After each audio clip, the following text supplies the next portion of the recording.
Nós estamos vivendo dias agitados, onde se fala muito sobre governo, não é isso mesmo?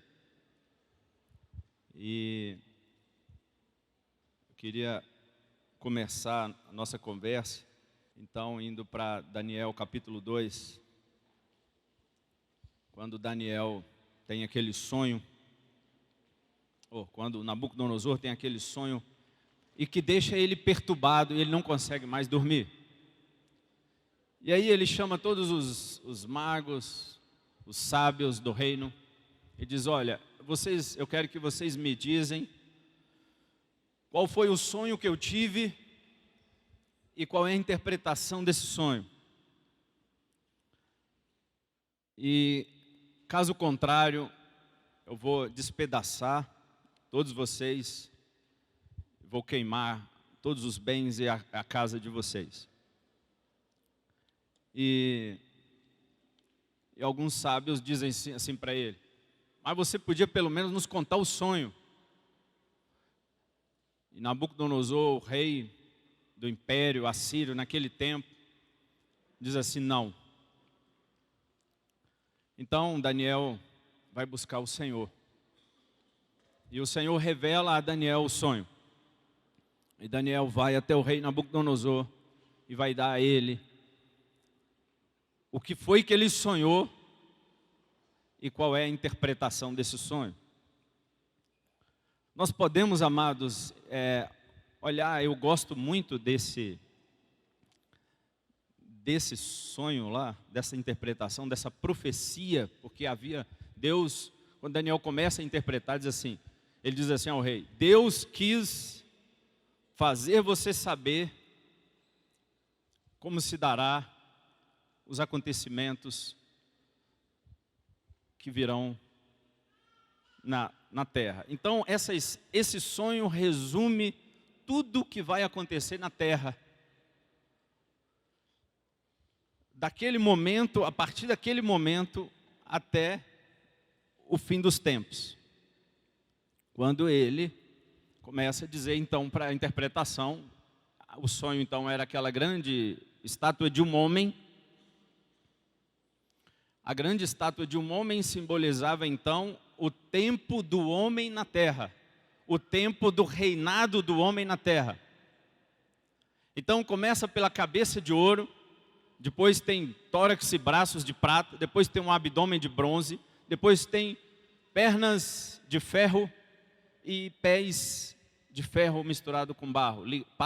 As partes de ferro estão ligadas entre si por meio de barro que dá liga. E aí ele vai explicando: a cabeça de ouro é o seu reino, é o seu reinado, porque nunca houve e nunca haverá um rei com tanto poder sobre os homens como você tem. Deus entregou nas suas mãos a vida dos filhos dos homens.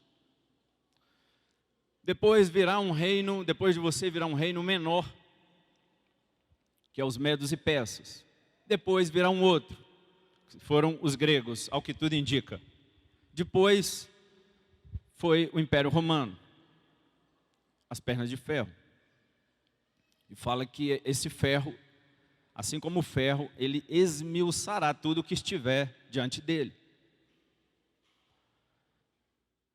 E no final, ele fala, ocorre no sonho que uma pedra é solta do alto, sem a ajuda de mãos humanas, choca com a estátua e ela vira pó. E o vento leva o que sobra dela. Então não fica mais nenhum vestígio da estátua, ao contrário, se estabelece no lugar da estátua uma pedra. Esta pedra se torna uma grande montanha que ocupa toda a terra. Explicando Daniel a Nabucodonosor, disse ele assim: ali não será mais, findará o reinado dos homens e será então inaugurado o reinado de Deus sobre a terra e sobre os homens. Findará o reinado dos homens. Então, amados, o reinado dos homens tem data para terminar na terra. Por quê? Porque quando o reinado de Deus se estabelecer, ele nunca terá fim. Quando Daniel 2:44 fala assim: nos dias destes reis, e aqui é se referindo ao último reinado, que é o que sobrar do Império Romano, que é o partes de ferro. Não há nenhuma dúvida que nós estamos vivendo esses dias hoje, onde toda a natureza, o formato, o funcionamento, as leis, o governo, a organização sociopolítica, toda que nós temos hoje é greco-romana. Então, com esses anos todos, com esses séculos todos, nós não perdemos as mesmas características do Império Romano. Só que separou em partes, esse ferro se separou em partes, porque hoje a gente sabe que as nações têm soberanias.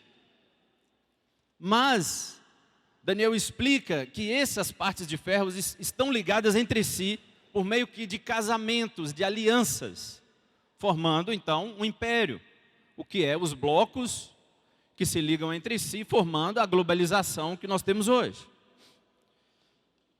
E falando desse tempo, que é o nosso tempo hoje, Daniel diz assim: mas nos dias destes reis, o Deus dos céus suscitará um reino que não será jamais destruído. Este reino não passará a outro povo. Esmiuçará e consumirá todos estes reinos, mas ele mesmo subsistirá para sempre.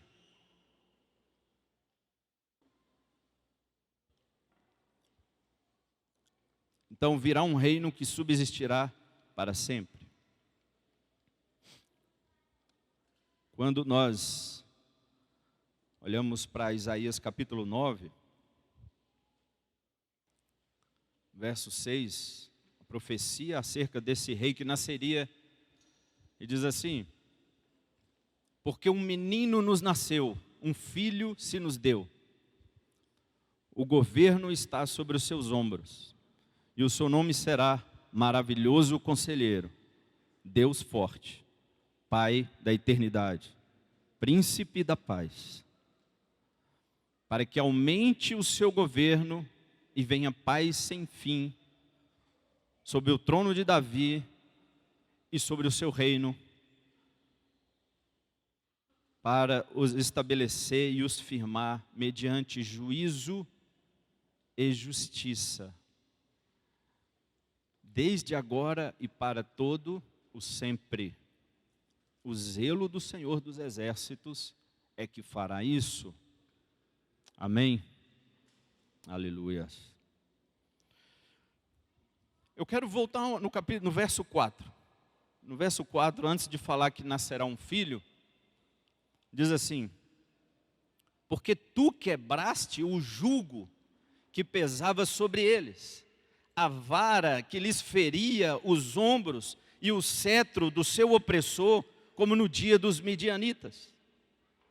Talvez Israel não viveu dias tão opressores como no dia dos midianitas, quando Gideão é chamado, e ele estava lá, batendo trigo lá, escondido, porque tudo que eles produziam, os midianitas viam e roubavam tudo. Então, eles trabalhavam muito e comiam muito pouco, porque tudo era tomado deles. Havia um jugo de escravidão, de domínio sobre eles. E a profecia de Isaías começa dizendo o seguinte: que esse rei que há de vir, ele vai quebrar esse jugo de escravidão, de opressão, de domínio sobre o povo a quem Deus tem como seu.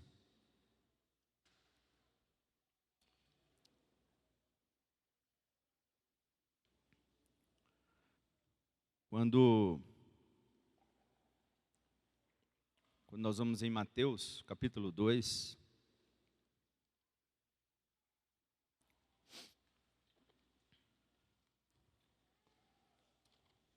nós vamos ver o nascimento de Jesus.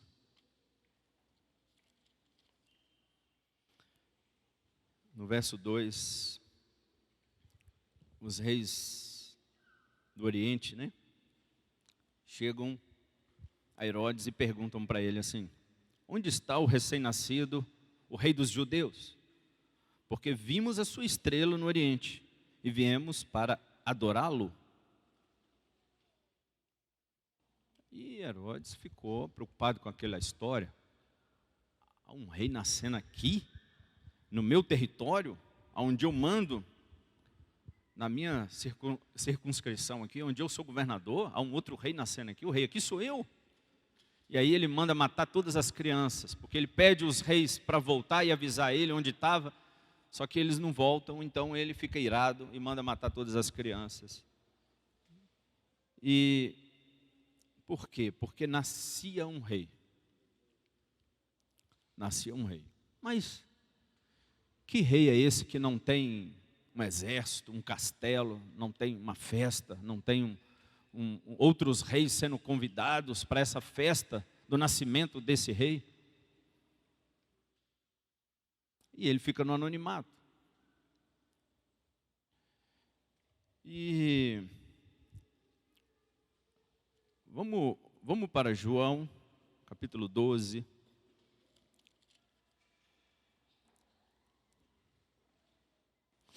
A partir do verso 12, Jesus vai entrar em Jerusalém no jumentinho.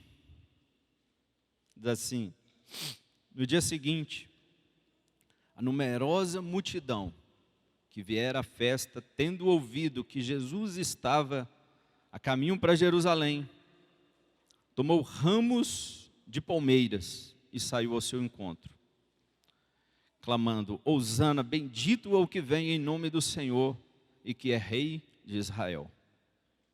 Jesus, tendo conseguido um jumentinho, montou, segundo está escrito. E agora ele vai recitar a profecia de Zacarias 9:9 e diz assim: não temas, filha de Sião, eis que o teu rei aí vem, montado no filho de jumenta. Os seus discípulos a princípio não compreenderam isso. Quando, porém, Jesus foi glorificado, então se lembraram estas coisas. Estavam escritas a seu respeito. Você percebe que a ideia de que Jesus era um rei, ela era muito escondida, muito apagada. E os discípulos nem compreenderam por que ele estava sendo ali aclamado rei na entrada dele em Jerusalém. E assim uma coisa para confundir os homens, porque um jumento, se um rei tem que entrar num cavalo exuberante, e ele entra num jumento. Mas já havia a profecia que ele entraria com esse tipo de formato.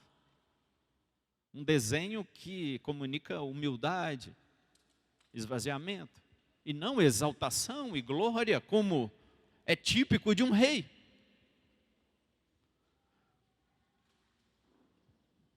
Eu vi um historiador falando que quando um reinado queria mandar a embaixada de paz para um outro reino, eles enviavam o embaixador num jumento, porque era uma expressão de chegar numa atitude de diálogo, de humildade, estendendo a destra de paz e não de guerra.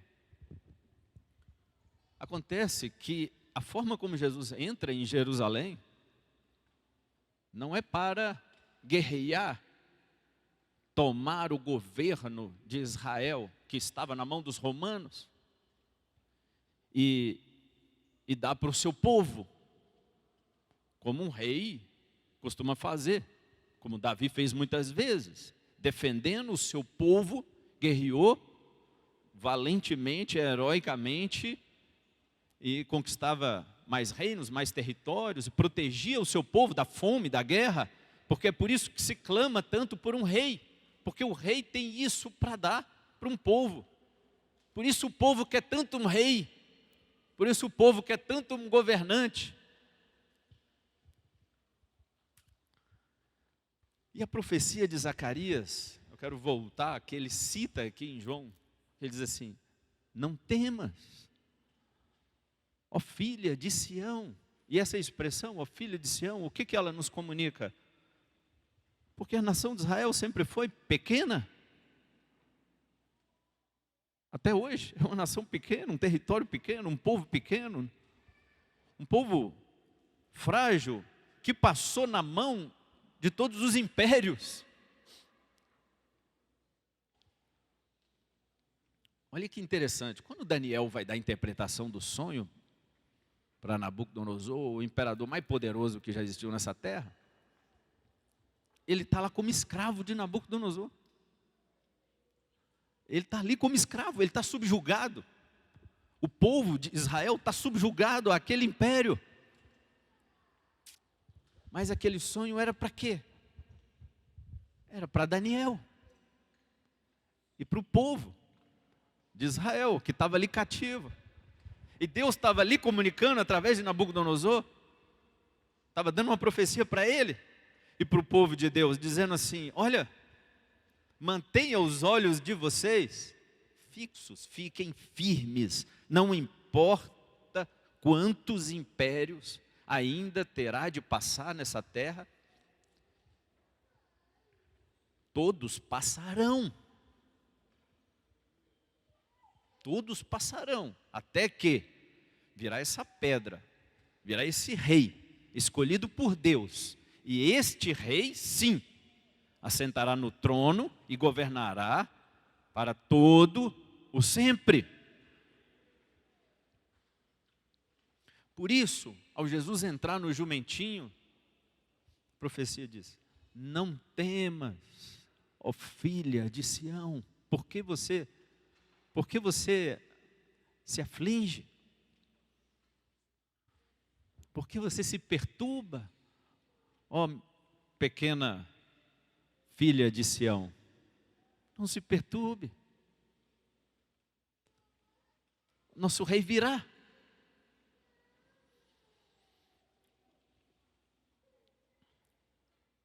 Quando Pilatos, no capítulo 18, aqui de João, Pilatos vai interrogar Jesus, então, e Pilatos, obviamente, vai insistir na questão, na acusação ali, o libelo acusatório ali, que contra Jesus, para o império romano, não era se ele se dizia filho de Deus ou não. Diante de Caifás, ele foi julgado por isso, por se dizer filho de Deus, porque ele estava blasfemando.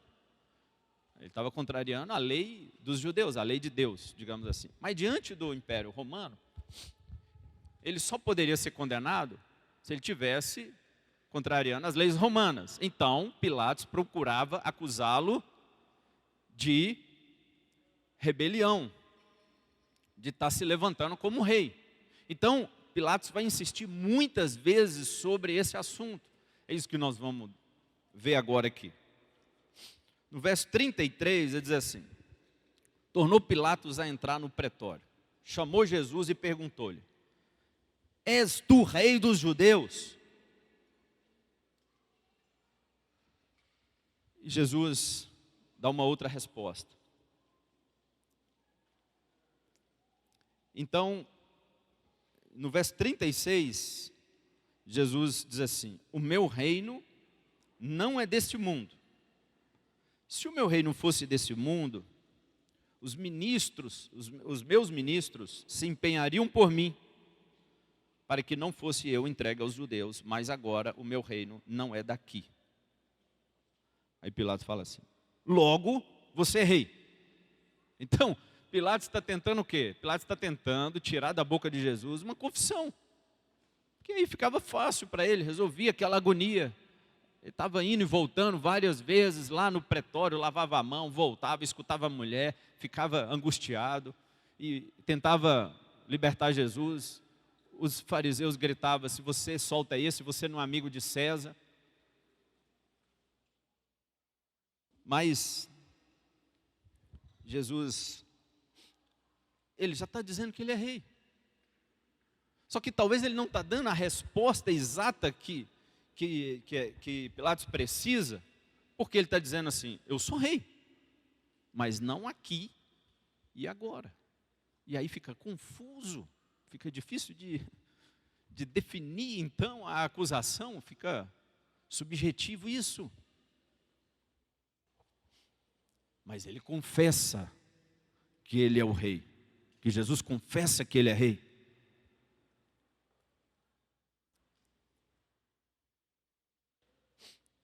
E quando nós vamos um pouco mais à frente, no 19, 12, diz assim, a partir desse momento, que Jesus tinha falado para Pilatos que maior pecado tem aqueles que me entregou a você. Aí o verso 12 diz assim, a partir desse momento, Pilatos procurava então soltá-lo, mas os judeus clamavam, se soltas a este, não és amigo de César. Todo aquele que se faz rei é contra César. Ouvindo Pilatos essas palavras, trouxe Jesus para fora, assentou-se no tribunal, um lugar chamado pavimento, no hebraico, Gabatá, e era a parasceve pascal, cerca da hora sexta, e disse aos judeus, eis aqui o vosso rei. Eles, porém, clamavam, fora, fora, crucifica-o. Disse-lhes Pilatos, hei de crucificar o vosso rei? Responderam os principais sacerdotes, não temos rei, senão César. Então Pilatos o entregou para ser crucificado. Então Pilatos pergunta, aqui está o vosso rei? Pilatos, que era gentil, está sendo usado aqui como um profeta, porque ele está dizendo aqui, ó, eis aqui o vosso rei. Vocês querem que eu crucifique o rei de vocês? E aí eles falam, não temos rei, senão César. E Jesus então, teceram então uma coroa de espinhos e colocaram na cabeça dele. Para quê? Para zombar dele. E os guardas ali se curvavam diante dele e diziam, salve o rei dos judeus. E quem estava ali sendo esbofeteado? Era o rei dos reis e o senhor dos senhores. O príncipe da paz, o pai da eternidade. Aquele que tem o governo nos seus ombros. O governo sobre tudo e sobre todos. Estava ali naquela cruz, sendo zombado, sendo humilhado e sendo morto. E acontece algo importante, no momento em que Jesus está sendo carregando a cruz e as mulheres choram muito por ele, ele diz, não choram por mim, mas pelos seus filhos. Então Jesus não estava com o coração assim, vocês vão se arrepender disso que vocês estão fazendo, porque meu pai vai vingar o que vocês estão fazendo comigo. Não. O pai iria vingar o que eles estavam fazendo com Jesus? Sim. E é disso que Jesus está falando? Sim. Mas Jesus está feliz com isso? Não. Aquelas mulheres que estavam preocupadas com Jesus, Jesus não está preocupado com ele. Mas Jesus está preocupado com o povo, com Israel. Dizendo para eles assim, olha, chorem para que vocês reconheçam, se arrependam, para que quando vier esse juízo, tenha esperança para vocês e os filhos de vocês. Jesus, na hora da cruz, da dor, do desespero ali, ele não pensava nele. mas ele pensava em nós. Filipenses 2, de 9 a 11, né? Diz que Cristo Jesus, subsistindo em forma de Deus, não considerou ser igual a Deus, coisa que ele podia se aferrar. Antes a si mesmo se esvaziou, assumindo a forma de servo, tornando em semelhança de homem, tornando obediente até a morte e morte de cruz. Pelo que também Deus o exaltou sobremaneira, e que lhe deu um nome que está acima de todo nome, para que ao nome de Jesus se dobre todo o joelho, nos céus, na terra e debaixo da terra, e toda língua confesse que Jesus Cristo é o Senhor, para a glória de Deus Pai. O Pai quer receber a glória, de que forma? Vendo todo o joelho se dobrando diante do nome do seu Filho. Ele diz assim: todo joelho vai se dobrar diante do meu Filho, e toda língua vai confessar que esse Jesus que vós crucificastes, Ele é o Senhor, Ele é o Cristo, sobre tudo e sobre todos. Ele é o meu Rei, Ele é o meu Filho, a Ele ouvi. Beijai o Filho, ó reis da terra, deixai-vos admoestar-se.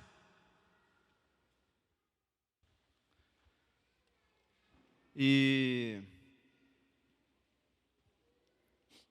quando Jesus se apresenta para João, vamos dizer assim, entre aspas, que eles já tinham andado muito juntos, muito perto. João muitas vezes colocou a cabeça no ombro de Jesus. Mas no Apocalipse, a visão que João agora estava tendo de Jesus era meio assustadora, vamos dizer assim. E João fica atordoado, João fica desmaiado, João perde as forças e cai como morto quando ele vê Jesus. E Jesus toca nele e anima ele, dá a ele força, poder para ele levantar, estava faltando força. E Jesus fala para ele: eu sou o alfa e o ômega. É só aquele mesmo seu amigo que você deitava aqui comigo. Por isso que nós estamos juntos aqui agora, como estivemos juntos muitas vezes, como amigos. Então não há motivo nenhum para você temer tanto poder, que só a presença dele poderia matar. Mas não matava João, por quê?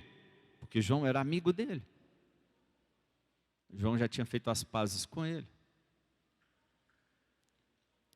E ele fala algo mais para João: estive morto, mas eis que vivo pelos séculos dos séculos. E ele também disse para João: eu tenho uma coisa comigo, ô João, que eu não tinha, eu quero te mostrar. O que é, Senhor? Agora eu tenho essa chave aqui. E com essa chave, ela é a chave da morte e do inferno. E eu tirarei todos aqueles que são meus, todos os que vieram a mim, todos os que a mim se render, todos os que me receberem, eu darei a eles o poder de serem meus irmãos e de serem filhos do meu Pai. Eu darei a eles o poder de ter neles a mesma vida que eu tenho em mim e do meu Pai. E a vida do meu Pai que está em mim, eu colocarei neles. E o meu Pai, eu e eles, nós três seremos um. E estaremos agora para sempre juntos. Não há mais separação, não há mais morte, não há mais dor, não há mais lágrima. Estaremos para sempre juntos, porque agora eu fui lá e consegui trazer isso aqui, João. Isso aqui garante que nós estaremos juntos e para sempre.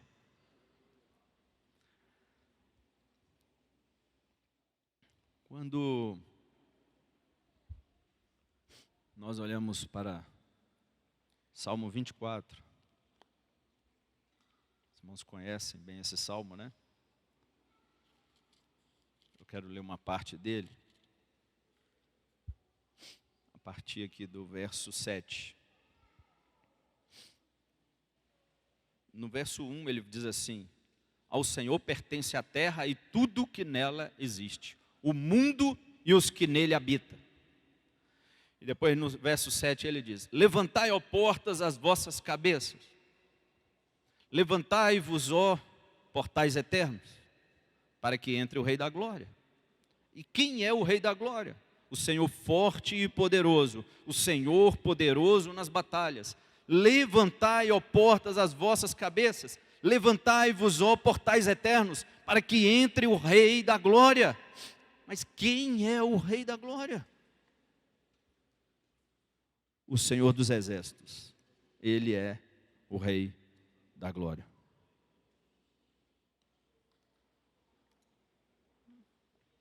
Dá três ou quatro informações aqui sobre quem é o Rei da Glória.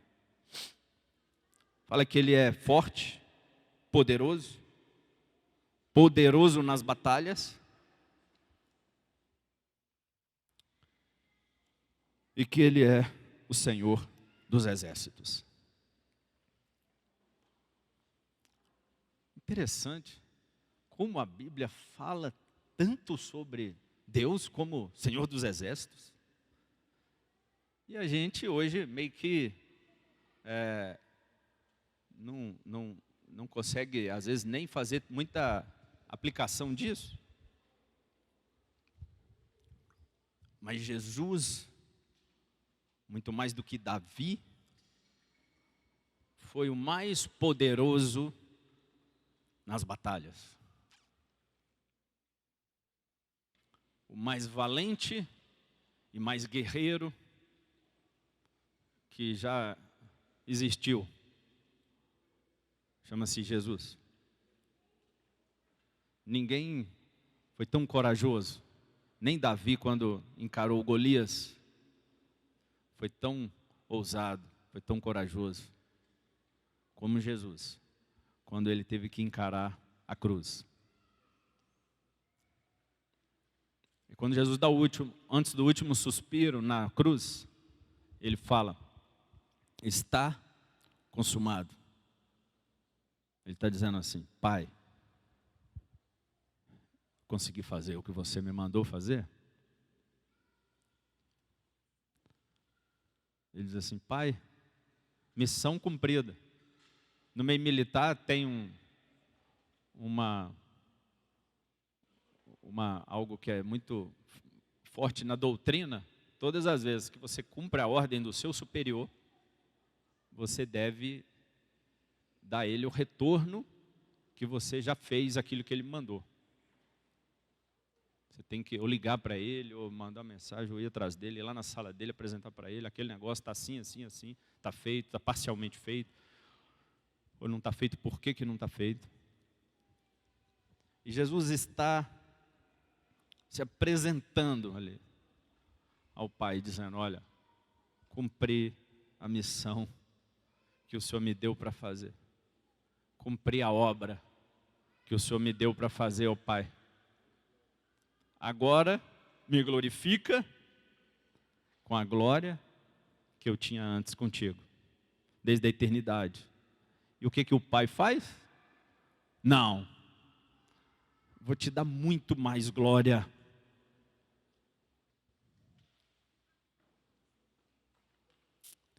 E aí ele diz: levantai, ó portas, as vossas cabeças. Porque nós vamos ter que fazer uma reforma, uma reestruturação arquitetônica aqui no céu, porque Jesus voltou muito maior e ele não cabe mais nessas portas. E tem que aumentar os umbrais das portas, nós temos que levantar. para que ele entre agora, porque agora ele volta com muito mais diademas, com muito mais coroas, com muito mais medalhas, com decorações, glória. Ele volta muito maior do que aquilo que ele já era.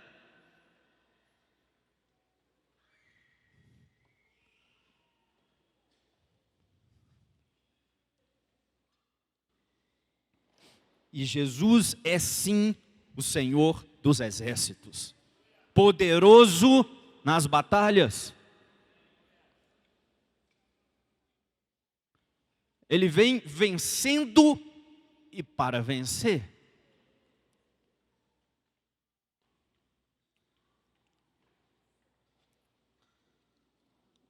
E quando nós vamos para Salmos 2, Salmos 2. O título do Salmos 2 é O Reinado do Ungido de Deus. Amém?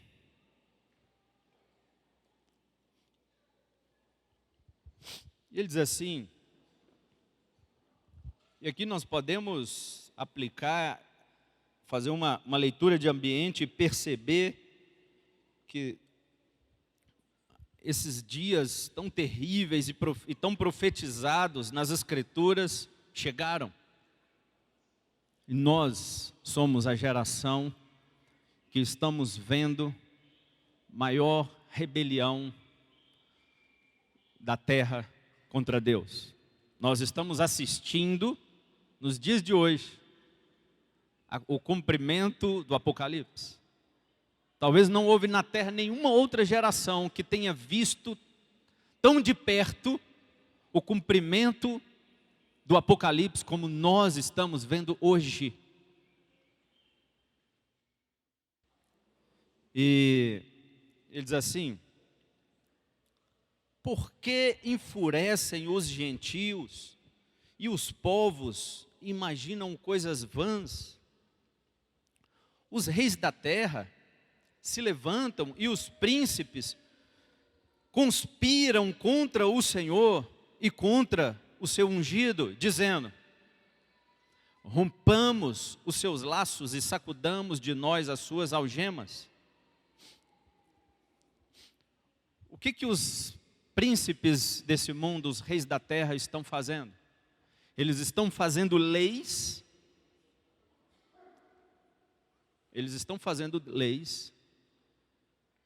que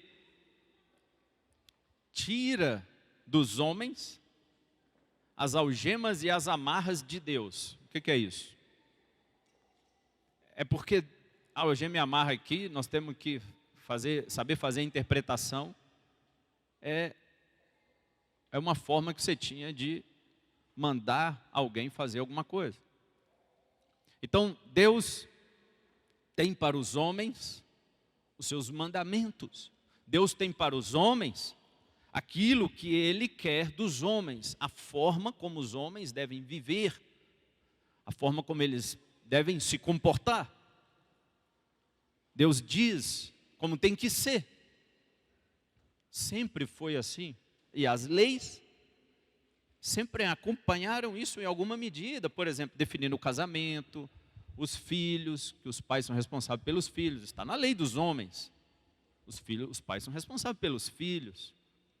Duas pessoas se casam, elas têm um compromisso jurídico entre elas. O que um faz, o outro é responsabilizado diante das leis dos homens. Juridicamente, eles são unidos e são um só. Então, eu estou dando alguns exemplos aqui, podemos pensar em infinitos outros exemplos, onde que as leis dos homens da terra, os príncipes da terra, fazem leis tentando, em alguma medida, cumprir as leis de Deus. Sempre foi assim, mesmo os gentios. Mas, isso sempre houve, é claro, o príncipe desse mundo, a oposição, mas aqui ele está falando de algo, e à medida que a gente for caminhando para o final do texto, você vai perceber que ele está falando de uma evolução cronológica. E qual vai ser a resposta de Deus a isso? Então, isso está piorando muito e muito rápido. Podemos dar um exemplo aqui, que quando Deus faz o homem, diz que ele os fez homem e mulher. O texto de Gênesis, quando fala da criação do homem, fala que ele criou o homem e os criou homem e mulher. E os uniu, e os fez um só.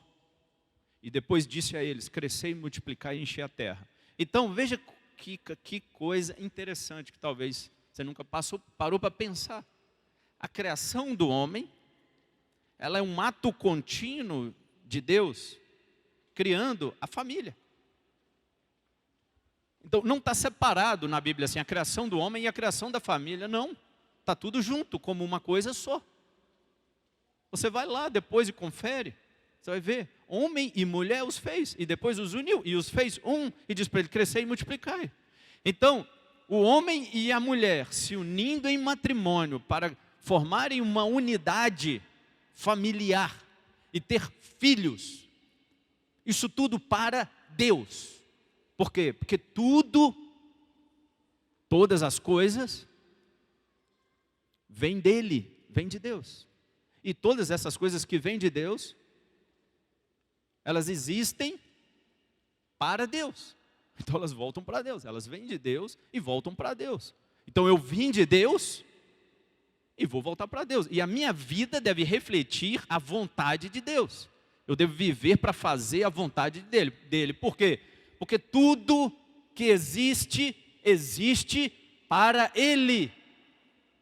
Nada ou ninguém existe para si mesmo, mas para Deus. Por isso que dele é a glória, é o domínio, é a força dele. Ele é digno de toda a glória, ninguém mais é digno. Então eu não mereço, não tenho domínio, não tenho direito sobre mim. Não, ninguém tem sobre si, porque todos somos de Deus. E aí o homem vem e diz assim, então para mim, não tem como o homem se levantar contra Deus de uma forma mais terrível do que os nossos olhos já viram na terra acontecer no tempo que se chama hoje, né? Que foi o quê?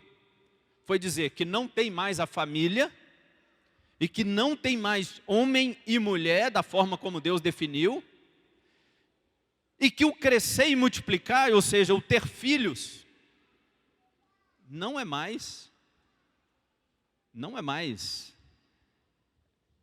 de Deus essa vida. Quer dizer, Deus deixa de ser então o único que tem o direito sobre a vida que está vindo, o fruto do ventre, aquele que está vindo ao mundo. Ali é um milagre. Não são homens que se juntam e falam assim, vamos colocar gente no mundo. Não. É Deus que sopra a vida, o milagre da vida. Uma vida é algo sobrenatural. Então quando uma mulher gera no ventre dela, um ser que começa a ser gerado no ventre dela, significa que Deus, lá do alto, soprou no ventre daquela mulher uma vida. Ele vai gerar uma vida para Ele, para a glória dEle. Você não sabe qual vai ser a cor dos olhos. Você não sabe como vai ser o sorriso daquela criança. Você não sabe como vai ser a entonação de voz, que tipo de cabelo ela vai ter, que tipo de personalidade ela vai ter. Por quê? Porque só Deus é que sabe, porque Ele projetou, Ele planejou aquela vida. Não existe vida vindo ao mundo por acidente. Toda vida que vem ao mundo é porque Deus a põe aqui. Deus a traz à existência. Deus gera a vida. E ninguém pode se levantar contra a vida que Deus gera, porque está se levantando contra Deus. Ninguém pode se levantar contra a verdade de que Deus criou homem e mulher, porque Deus diz que é homem e mulher.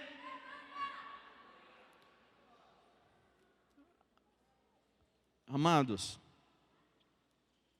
por que que os gentios imaginam coisas vãs e conspiram contra o Senhor e o seu ungido. Por que loucura é essa? O que deu na cabeça desses príncipes desse mundo, que eles começaram a conspirar contra Deus?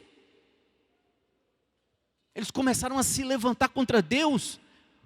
Os habitantes da terra começaram a formar um complô contra Deus. Por quê? É o que o salmista pergunta, por quê? E a resposta está a partir do verso 4.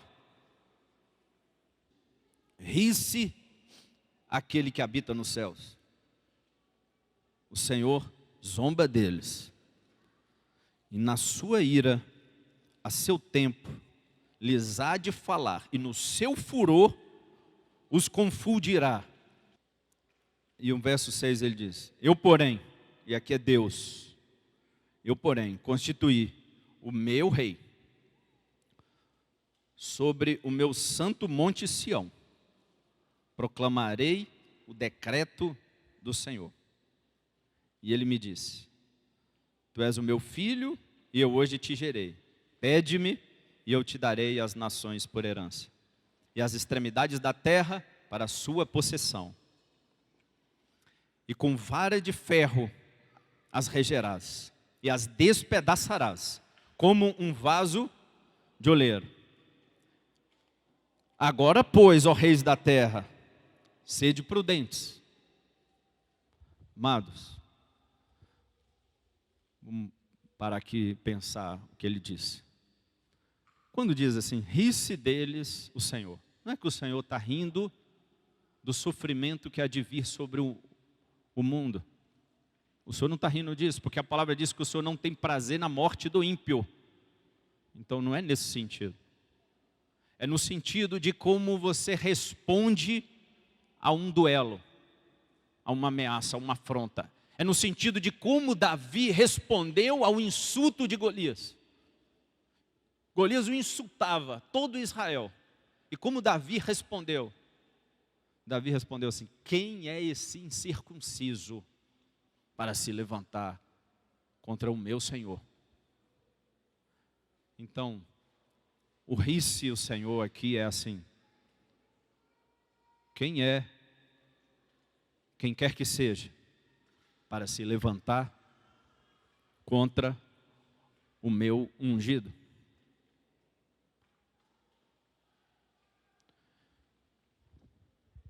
E no seu tempo,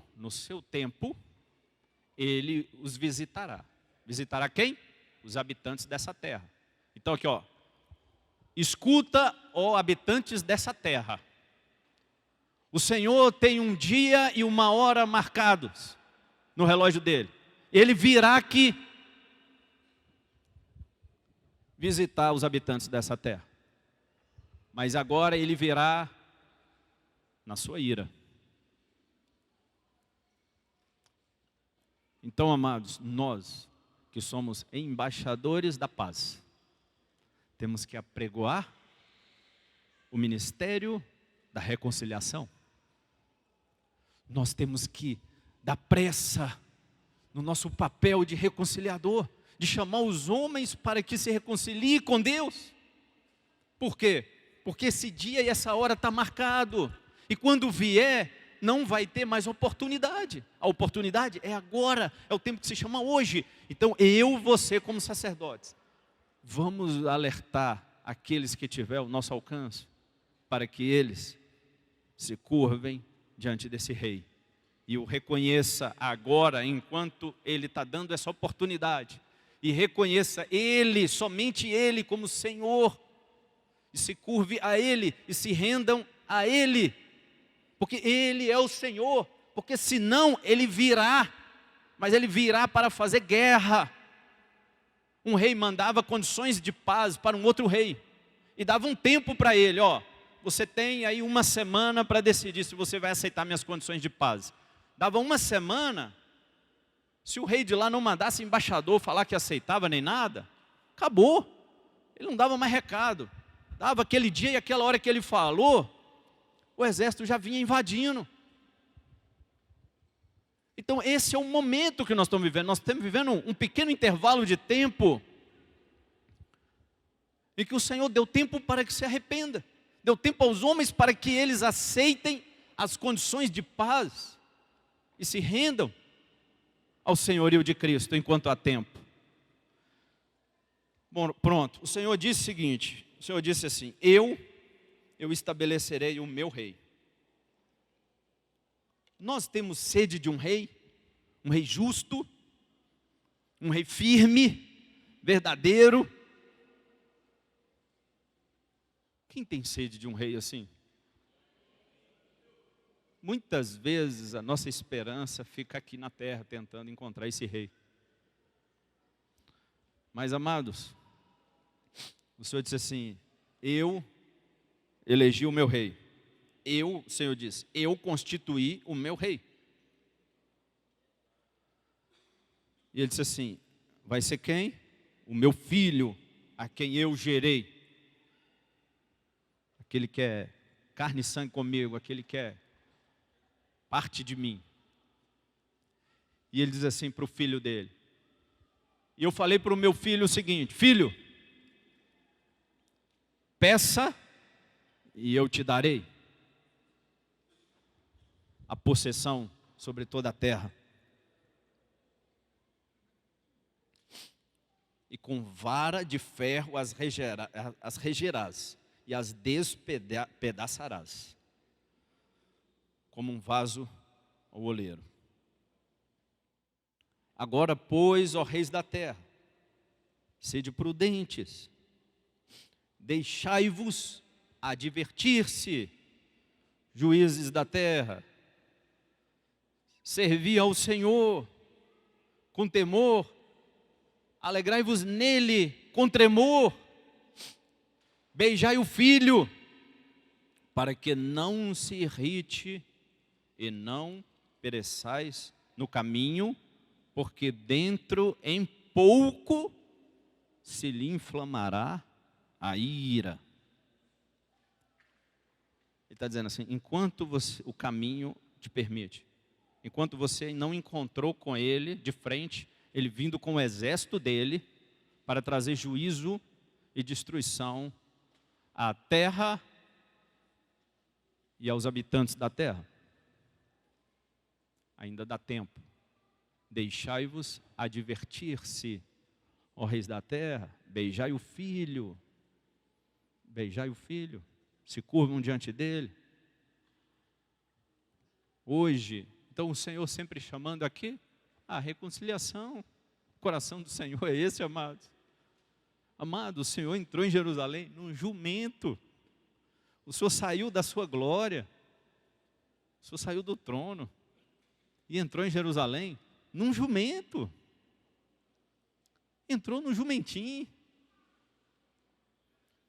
Quando você vai, a citação de João é, não temas, ó filha de Sião. Mas quando você vai em Zacarias, o texto é um pouquinho diferente. O texto que ele citou em João, lá em Zacarias é um pouquinho diferente. E ele fala assim, alegra-te muito, filha de Sião, e exulta. Por quê? Porque aí vem o seu rei. Então esse carpinteiro humilde, assentado no jumento, é a forma como Deus quer nos chamar à reconciliação, ao amor. Ele se coloca obediente até a morte de cruz, para nos reconciliar com Deus. Então esse é o tempo de nós apregoarmos a reconciliação. Eu vi o céu aberto e eis um cavalo branco. O seu cavaleiro se chama Fiel e Verdadeiro. Julga e peleja com justiça. Os seus olhos são como chama de fogo. Sua cabeça há muitos diademas, que é o mesmo que coroas, né? Tem um nome escrito que ninguém conhece, senão ele mesmo. Está vestido com manto tinto de sangue. O seu nome se chama Verbo de Deus. Seguiram-no os exércitos que há no céu, montados em cavalos brancos, com vestiduras de linho finíssimo, branco e puro. Só pode segui-lo quem tiver vestido de linho finíssimo, branco e puro, em santidade. E sai da sua boca uma espada afiada, para com ela ferir as nações, e ele mesmo as regerá com cetro de ferro, e ele pessoalmente pisa o lagar do vinho do furor da ira do Deus Todo-Poderoso. E ele tem no manto e na coxa dele escrito: Rei dos Reis e Senhor dos Senhores. Amados, quem pode suster-se? Os homens desmaiarão de medo. Os homens vão procurar as fendas nas montanhas para tentar se esconder da face dele.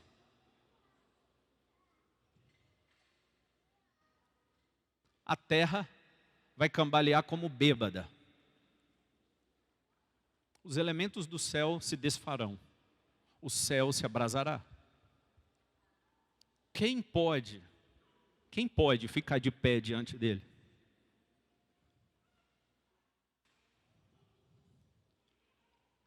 Quem pode desafiá-lo?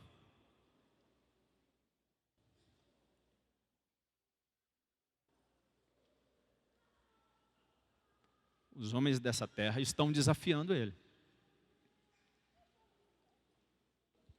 Os céus que agora existem e a terra, pela mesma palavra, têm sido entesourados para o fogo, estando reservados para o dia do juízo e a destruição dos homens ímpios. Não, espera aí. Nós não lemos errado não. Vamos ler de novo, vai ser isso mesmo? 2 Pedro, capítulo 3, verso 7. Ora, os céus que agora existem e a terra, pela mesma palavra, ou seja, pela mesma palavra elas vieram a existir e estão aí sustentadas, a sua existência está sustentada pela palavra de Deus. Ambas têm sido entesourados para o fogo, estando reservados para o dia do juízo e destruição dos homens ímpios.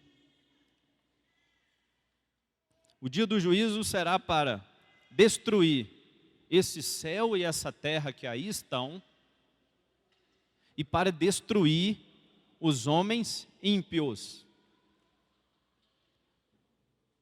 Esse é o dia do Senhor, escrito em letras maiúsculas, o dia do Senhor. Há todavia uma coisa, amados, que não deveis esquecer, que para o Senhor um dia é como 1000 anos, e 1000 anos é como um dia. Não retarda o Senhor a sua promessa, como alguns a julgam demorada. Pelo contrário, Ele é longânimo para conosco, não querendo que nenhum pereça, senão que todos cheguem ao arrependimento. É importante nós falarmos sobre juízo de Deus, sobre o grande e terrível dia do Senhor. Para quê? Você percebe o Espírito Santo aqui conduzindo para nós avisarmos os homens que eles estão em tempo de arrependimento.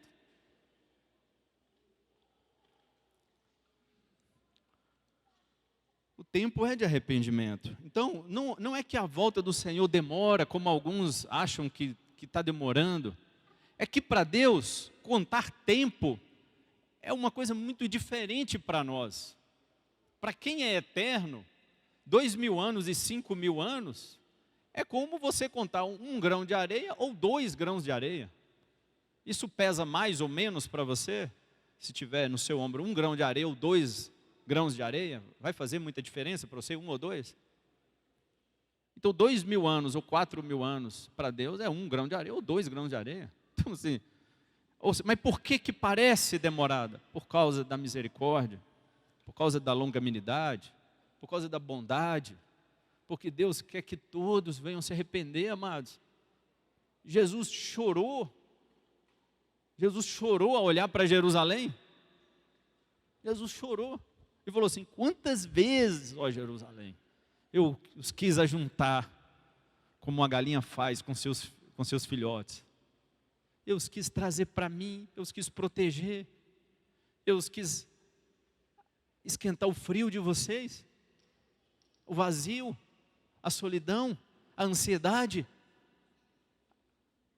a carência, a inquietação da alma humana. Jesus diz assim: eu quero suprir, eu quero amar vocês. Toda ansiedade humana é uma carência desse amor. E só eu, Jesus, tem esse amor para dar para você. E como a galinha pode proteger seus filhotinhos, eu posso suprir vocês, alimentar, aquecer, proteger, eu posso. Não temas, ó filha de Sião, eis aí o teu rei.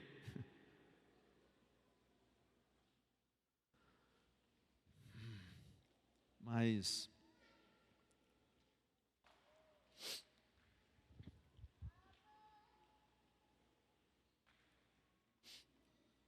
virá, verso 10, virá entretanto como ladrão o dia do Senhor.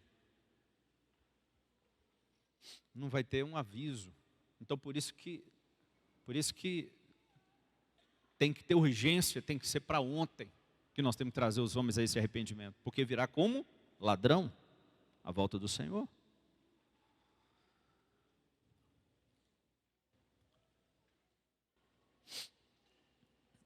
No qual os céus passarão com estrepitoso estrondo, e os elementos se desfarão abrasados. Também a terra e as obras que nela existem serão atingidas. Visto que todas estas coisas hão de ser assim desfeitas, deveis ser mais como os que vivem em santo procedimento e piedade, esperando e apressando a vinda do dia do Senhor, por causa do qual os céus incendiados serão desfeitos e os elementos abrasados se derreterão. Nós, porém, segundo a sua promessa, esperamos novos céus e nova terra, nos quais habita a justiça. Novo céu e nova terra, nos quais habita justiça. Nesse céu e nessa terra, amados, não habita justiça. Mas no novo céu e na nova terra haverá justiça. Por quê? Porque nós estamos vivendo o tempo do reinado dos homens. O tempo em que a estátua que Nabucodonosor viu no sonho dele permanece de pé. Deus quer que essa estátua permaneça de pé até o dia em que ele decidir destruir esse reinado dos homens na terra. O reinado do homem sobre a terra vai acabar. Mas o reinado de Deus nunca terá fim. Jamais terá fim. E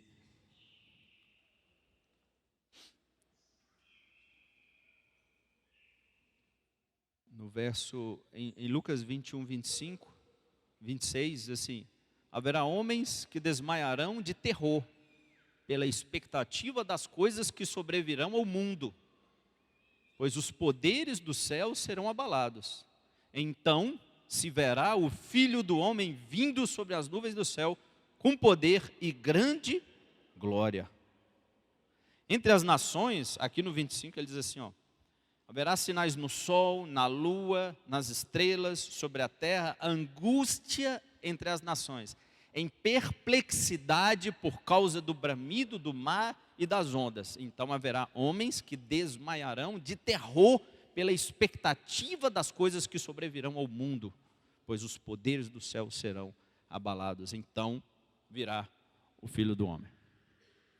Então aquele humilde que estava sentado no jumentinho, ele vai aparecer sentado num cavalo branco, com um manto tinto e com um nome escrito na coxa e nesse manto: Rei dos Reis e Senhor dos Senhores. Ele virá para pelejar, virá para guerrear, virá com uma espada. E quem está nessa postura, não dá para descer do cavalo e abraçar e beijar e perdoar alguém, não. Sinto muito. Não é. A Bíblia fala que há tempo para tudo. Esse tempo agora é tempo de quê? Tempo de arrependimento. O dia do Senhor é tempo de quê? É tempo da justiça de Deus ser feita sobre a terra e os habitantes dessa terra. Então não é o tempo de arrependimento, percebe? Não é mais tempo de arrependimento aquele dia. Aquele dia é tempo de juízo. Mas eu tenho uma notícia boa. É o verso 28 que ele diz assim: ora, ao começarem estas coisas a suceder, exultai e erguei a vossa cabeça, porque a vossa redenção se aproxima. Aleluia. Obrigado, Jesus. A vossa redenção se aproxima. Amados, nós estamos como estrangeiros e peregrinos nessa terra. Todos querem caminhar segundo a vontade do homem, segundo a vontade deles mesmos. Se levantam contra Deus, conspiram contra o Senhor. Mas vai chegar um dia que o Senhor vai dar um basta. Vai dar um basta na vontade do homem, porque Ele permite. O homem está fazendo tudo o que ele quer na terra hoje, né? O homem hoje usa e abusa de toda a criação de Deus. E como se Deus não tivesse autoridade. Como se eles pudessem passar por cima da autoridade de Deus e sair por aí fazendo o que quiser. Como diz o salmista, o homem diz no seu coração assim: não há Deus. Não há Deus. E seguem fazendo tudo aquilo que eles querem. Mas quando essas coisas terríveis, terríveis começarem a acontecer, ele diz: exultai, exultai de alegria, por saber que a vossa redenção se aproxima. Mas vamos ter também um coração sacerdotal de Jesus, de olhar para aqueles que estavam crucificando Ele e interceder por eles, dizendo: Pai, perdoa-lhes porque eles não sabem o que fazem. Então aqueles algozes que nos perseguem por causa do nome do Senhor, o que nós temos que fazer por eles? Nós temos que interceder por eles. Nós não podemos ter um coração: vocês vão ver, vocês vão ver. Na hora, o dia do Senhor vai vir aí, vai pegar vocês na esquina aí.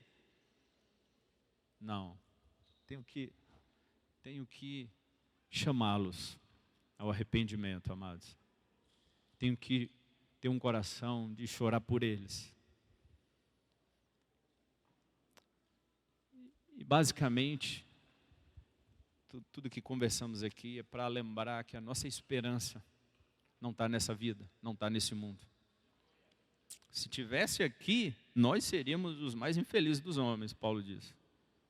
Né? A nossa esperança, a nossa casa não é aqui, nosso Pai não está aqui, nosso Rei, o nosso Senhor ainda não estabeleceu o reino dele. Então, nós estamos aguardando esse dia, amados. Nosso coração clama por Maranata. Vem, Senhor Jesus. Amém.